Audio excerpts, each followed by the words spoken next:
So the Apostle Paul in Romans chapter 6 asks a question. How can we who've died, Christ followers, people who are Jesus people, right? How can we who have died to sin still live in it? Pretty good question. Like honestly, we've died to sin. How can we possibly still live in it? I've tried to answer that in my own life before. I'll do something dumb, and I'm like, man, I knew that was dumb. Really? I mean, what? Really? I haven't been able to answer that for other people who come and say, man, I got this sin thing, and it keeps happening, and I'm like, well, how can we who died still live in sin? What's the deal with that? And Paul kind of continues the thoughts throughout this chapter. He says, well, don't you know that all of us who've been baptized into Christ Jesus were baptized into his death? We were buried, therefore, with him in baptism into death, that just as Christ was raised from the dead by the glory of the Father, that we too might walk in newness of life. Paul uses the baptism as an illustration of this death that we have when we die with Jesus on the cross, that when you were baptized, you spiritually died with him on the cross. And the thing about death is that it pretty much stops everything, right? When you die, things stop. Your heart stops, your breathing stops. I mean, everything. I mean, life. It's death. It stops. I've never, at the end of a funeral, had a person get up out of the casket and say, "Man, I'm really struggling with this death thing. I mean, I just can't seem to die." You know, I'm like, no, they're gone, right? And that's what makes it so painful, is that we know they're gone, and it's a struggle because it's so final. It's so hurtful because they can't interact with us anymore. They can't communicate with us anymore. I mean, it's a painful thing.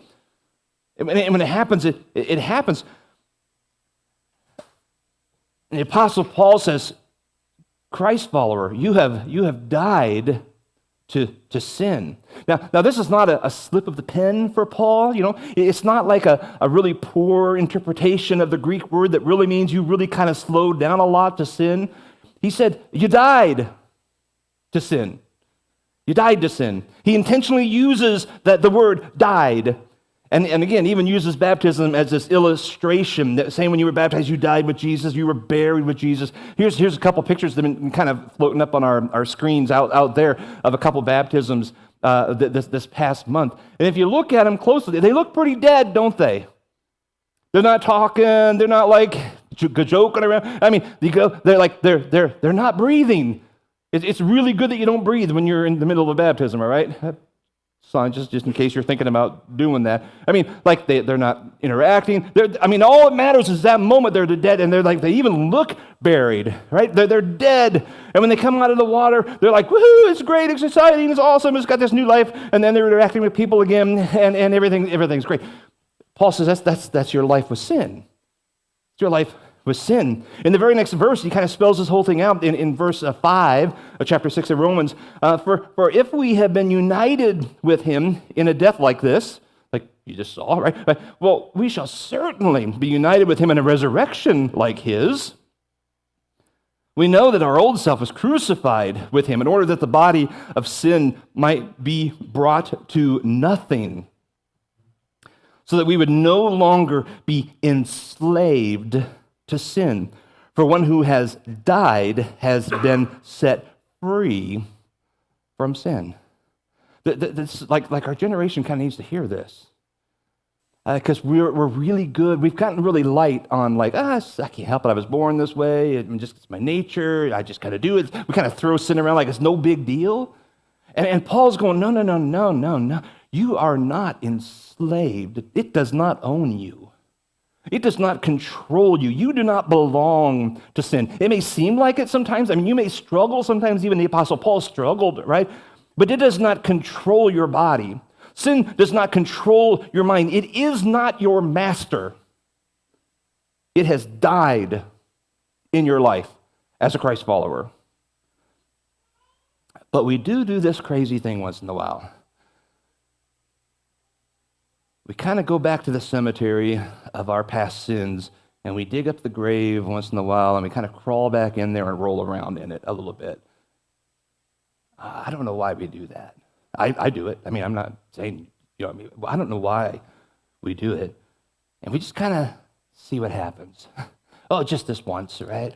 And so Paul warns in verse 12, let not sin therefore reign in your mortal body to make you obey its passions. It's not your Lord. It doesn't own you, right? Do not present your members to sin, your body, yourself to sin as instruments for unrighteousness, but present yourselves to God as those who have been brought from death to life, and your members to God as instruments for righteousness. Now you belong to Jesus.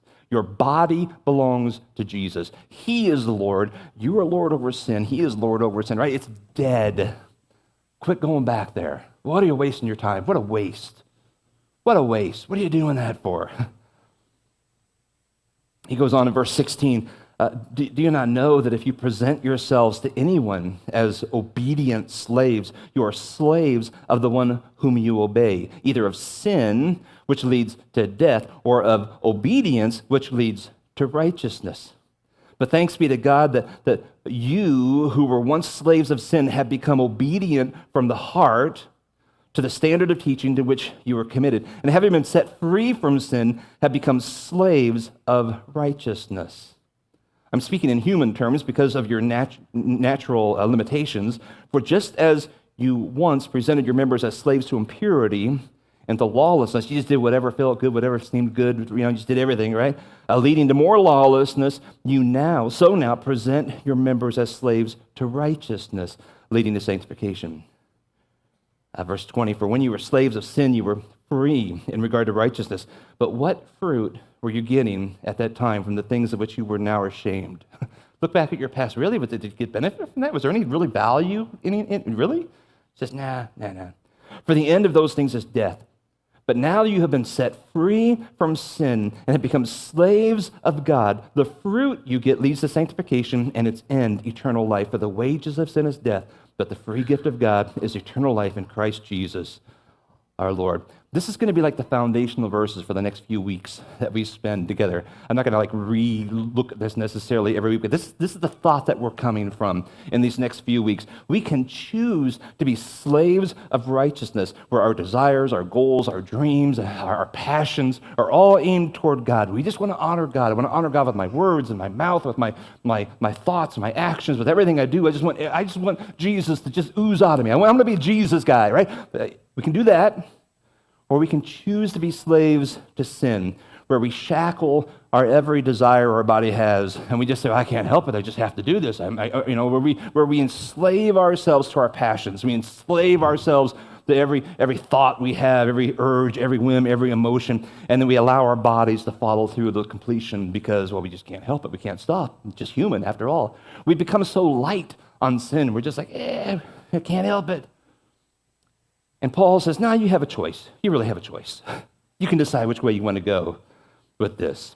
And so what we're going to do in the next few weeks is look about how to climb back out of the grave. If you've allowed yourself to kind of sink back into a grave, and we all do this periodically. I'm just saying, if you've allowed yourself to go there, it's time to get back out and recommit your slave to righteousness, your servitude to God, rather than letting sin control you. You're going to kill it again and get back to where Christ said to be. This morning, we're going to start with something that we all deal with, and that is anger. Anybody here ever get angry? No, not ever. You may have gotten angry this morning. You could have been in the car. If you had a bunch of kids in the car, you probably yelled at somebody, right? I know you guys, right? We all deal with this, right? The Apostle Paul wrote to the church in the city of Ephesus about anger. He said, put off your old self. He's kind of echoing what was said in Romans. Put off your old self, which belongs to your former manner of life. Well, you used to be, remember that thing that died, right? Put that off, and it's corrupt through deceitful desires. All that old stuff. Be renewed in the spirit of your minds, and put on the new self, created after the likeness of God in true righteousness and holiness. Then he says in verse 31, let all bitterness and wrath and anger and clamor and slander be put away. Get rid of it. Put away from you along with all malice. Now, he's being really clear here. There's like no loopholes in the anger issue here in these verses. Paul does 5 different words that encompass anger. And he kind of says all of them. Like, just put it all off. Just leave no room for any anger in your life. We're to put away bitterness, right? That long-term cancerous ill will you have. I'm just kind of slow burn. It's just always there. You think of that person's name or you see their face and you're like, you don't even know why. You just don't like them. Get rid of that. Get rid of rage. The word means an indignant outburst. Have you ever just, you just want to yell at somebody, yeah! Okay. Yeah, go ahead and get rid of that Hulk, right? Get rid of it. Get out of your life. Number 3, he says anger is the third word he uses here. That's the word is a steady festering or seething. Sometimes you're just angry, you know what I'm saying? Not at anybody or anything, you're just angry, you know? We use the word hangry a lot at our house because you're so hungry, you're just angry and irritated everybody, and then we're like, you need some food, don't you? I'm obviously angry a lot because so anger is the third word. The fourth word is clamor, and that word means a loud scream or a shout. When you just blow up at somebody, I can't believe you did that. And you just start blabbering all over the place, and then later on you're like, man. Oops, didn't mean that to happen, right? He says, go ahead and get rid of that. And he says, number 5, he says slander. The actual word here that's translated slander actually refers to a number of different things. Profane or abusive speech, defamation of a person. It can conclude like vilifying someone either by lies or gossip. Can also be referring to abusive language or cursing. Someone gets mad at you, you rip, 4-letter word here, there, and you start cussing somebody out. He says, put that off. You don't need that in your life. And then as a bonus, he says, in case I've missed anything, he ties it all nicely together with all malice. All right? All anger in all its forms. Get rid of it. Put it away in your life. Get rid of all this stuff in your life. You died to sin. You have no need to curse somebody out or just to flippantly throw stuff around. Even if you hit your thumb with a hammer. Really? You're gonna use that word? Really? Because you're angry? I mean, really? You died to sin. You don't need to fly off the handle at someone because you don't like what they said, you don't like what they did, you're just angry at them, you want to make sure you get a piece of your mind. No. You can find another way to communicate. Put that off, put that out of your life. You died to sin. You don't need to be yelling at everybody and getting all mad. Even if you were like born with a temper, go ahead and that died when you died with Jesus. It's going to keep trying to raise his ugly head. You got to keep killing it. You don't need it. Put it off. He's talking to the church. That'd be you, right? That'd be me. Put it off. Now we all tend to handle anger differently, right? Something makes us mad, and some of us will suppress anger. And maybe it's for a good reason. You're like, well, Jesus says, I shouldn't be angry, and Paul says here to put it off, so I'm going to pretend I'm not angry, right? That's not killing anger. That's not getting rid of it. That's just kind of suppressing it. So you push it down inside of you, and again, it's still there. It's still there. You haven't gotten rid of it. It's just kind of growing. It's just kind of festering. A person cuts you off in traffic, and you're thinking, I might have been in their way. You just kind of suppress it a little bit. I'm not going to be too mad at them because Jesus said not to, right? So you don't do anything. Person at work steals your idea, takes the credit, and you're like, I've probably done the same to them before, But inside you're like, man, that wasn't fair. That was just really bad, But you just kind of suppress it. Somebody insults you and your mother, and you're like, and you just kind of suppress it a little bit. I probably deserve that. Now, the problem with suppressing anger is what? It'll come out eventually, won't it? Like a volcano, like lava. It's suppressing. At some point, it's going to find a crack, and it's going to come out. And it could be something insignificant. Someone comes in and they had 2 cookies instead of one of the kids, and you just start screaming at them, and they're like, what, sorry, and And actually, it's because you had a bad day all day long, and you've been suppressing it, and you take it out on them, or maybe other things going on in your life. You start suppressing anger, and then it all comes blurting out, and it could be against anybody at any time, and they're just kind of victims in the whole thing, and it's you just vomiting anger all over the place. Right?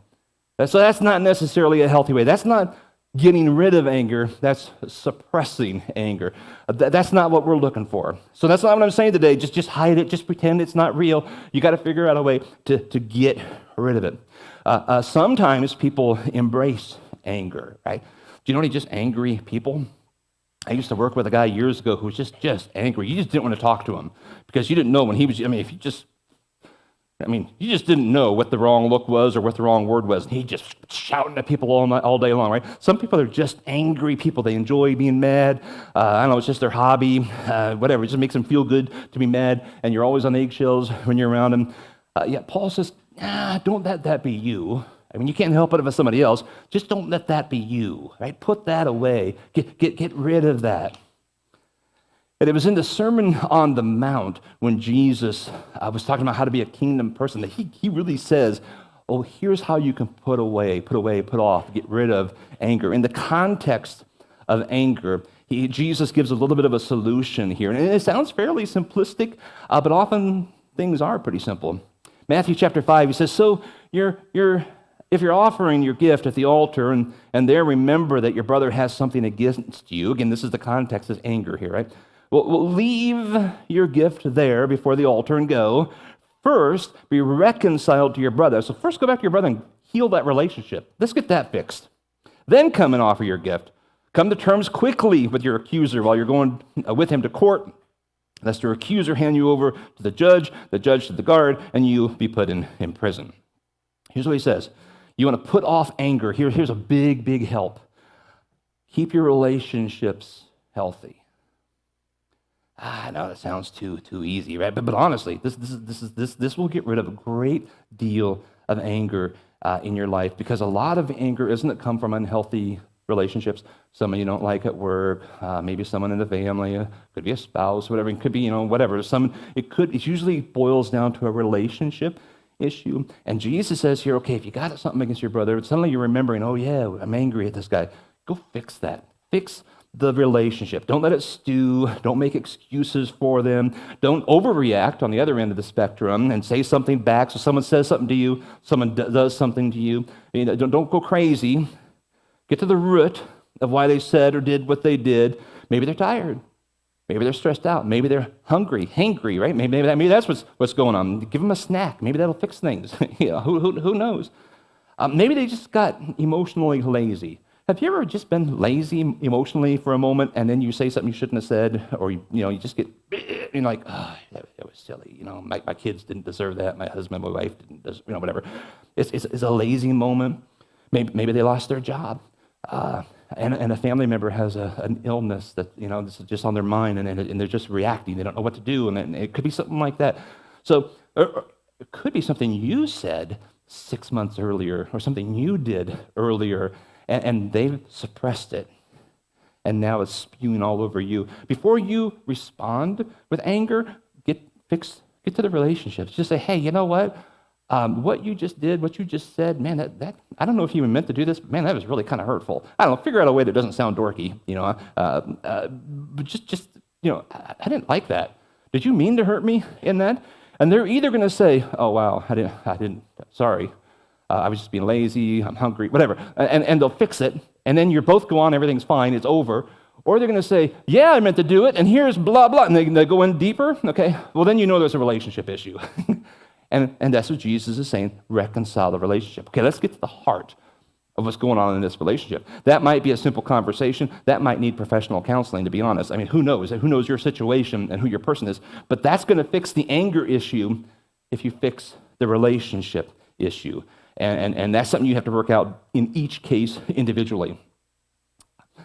Another way to put off anger, as Paul said to do, is to be careful who you hang out with. Be careful who you call friend, right? If you hang around angry people all the time, you're just going to become an angry person. It's just kind of how it is. Proverbs 29:22 says, a man of wrath stirs up strife. One given to anger causes much transgression. Yeah, you hang out with someone who's angry, it's just going to stir up all kinds of strife in your life. It's just going to cause all kinds of anger in your life too. Some people like to be angry. Hang out with someone else. I know this sounds kind of judgmental. It's like, sometimes God says, yeah, go ahead and be judgmental. They need Jesus. Don't ignore them. All right, they need Jesus. But hang out enough to let them know about Jesus, but you don't have to be their best friend. You don't have to lunch with them every day. You don't have to, hold hands and walk down the hallway together. Just kind of back off a little bit. Proverbs 22 lays it out pretty clearly too. Make no friendship with a man given to anger, nor go with a wrathful man, lest you learn his ways and entangle yourselves in a snare. Now everybody loses their temper once in a while. There's not a person in this room who can say, I've never, ever lost my temper. But that's not the issue. The thing is it a pattern? Is it like an everyday thing? Is it like, okay, it's 10 o'clock, Bud's going to lose his temper now. Stay away from that dude, right? Just kind of keep your distance. And that will help get rid of anger in your life. Something else Jesus referred to, but it's mentioned in Ephesians as well, is to get over it quickly. This will put off anger in your life. You let it fester, it's going to keep going along. Get rid of it, not suppress it. Get rid of it quickly. Paul says in Ephesians 4, be angry and do not sin. Do not let the sun go down on your anger. Now anger is an emotion. Okay? Emotion isn't sin. You can't help emotion. Emotions are going to come. It's what you do with that determines where you go and how, if it becomes, crosses the line and becomes sin. Anger comes, deal with it, put it away, have the conversation, fix whatever is broke, whatever needs fixed, and then go on. Reconcile that relationship, forgive the person, move on. Otherwise, it'll just stew and stew. It becomes bitterness, and it just starts messing up your life and their life and the relationship, and it just becomes a lot of water under the bridge you just don't need. That's a way to put off all this anger. I talk to people all the time who maybe had something happen to them in their childhood. Maybe a parent did or said something to them, or a relative or a friend or a teacher, whatever. It doesn't matter. Somebody said or did something to them when they were a child, and decades later, they're still angry about it. I can't believe this person did that. And it might have been awful, right? At some point, you've got to get to the point where you move on, where you put that to rest and say, I can't control what happened. And by the grace of God, I forgive them. I need help in that, but I'm going to forgive them. And you got to move on. You have to move on. It destroys your life, not theirs. They're just doing their daily thing. They don't even know you're angry. You've got to, at some point, move on. Spouses can carry hurts with them and disappointments with them for years. Well, anger doesn't improve their relationship. It doesn't improve their marriage. I mean, nothing gets better in that cesspool of anger. It harms your family. It harms your spouse. It harms your marriage. It's time to forgive and move on, even if it was legitimate. I mean, they really did hurt you. Yeah, they might have. At some point, you forgive and you move on so that you're not enslaved by that. This is a protection for you. At some point, you move on. Life is too short to carry around bitterness and anger toward another human being, even if they hurt you in a real way. Deal with that. And move on in your life. There must be a way to do that, or Jesus and Paul wouldn't both have said that. Put that away. Get rid of that. Get rid of that in your life. Go on. Move on. Okay? Move on. You might need help with that. But seek help in that. Don't just pretend it's going to happen automatically. Saddest funeral I ever did, years and years and years ago. An elderly man and his son was weeping uncontrollably off to the side during the funeral service. And at the time, I'm thinking to myself, man, I feel so bad for this guy. He's had this great relationship with his dad, and he's so distraught because his dad has passed away. And just what you assume to be the story. And it was later on I discovered that in actuality, some 20-some years earlier, they had gotten in an argument, and somebody said something and made the other one mad. Neither one would apologize. They both waited for each other to apologize. Neither one would. And for over 20 years, they hadn't spoken. They didn't even know they lived in the same town, and the son saw on the news it was a tragic accident that his dad had died, and he was there not grieving his dad. He wasn't grieving the loss of his dad. He was grieving the loss of 20 years of relationship he could have had if he didn't allow anger to enslave him. And all of this emotion was just pouring out at the funeral service because he realized all I had to do was call him. All I had to do was say, I'm sorry. All I had to do was take the first move. And he never did. Never did. I don't know what kind of anger or bitterness you may have. Hopefully you don't, but you may have some in your heart that you've just let fester and it's you're hanging on to, and maybe it's kind of a righteous thing. They really did hurt me. I owe it to be angry. There comes a point you need to just let that go. For your protection, for other people's protection, your family's protection, you need to let it go. Life is too short to spend it enslaved to anger. To anger. It's just not. And it's time to let that go. It's time to let God just break those chains away from you and die to that sin. And here's what we're doing. Throughout this whole series, we put the cross up in the back there. And for number one, well, we're going to be singing a couple songs here. I just encourage you to just spiritually, just pray and make it right with God. Maybe you need to make it right with someone this week verbally, but you can start here with just a heartfelt prayer to God. But also, we want to give you a physical something that you can carry with you. So we've set a little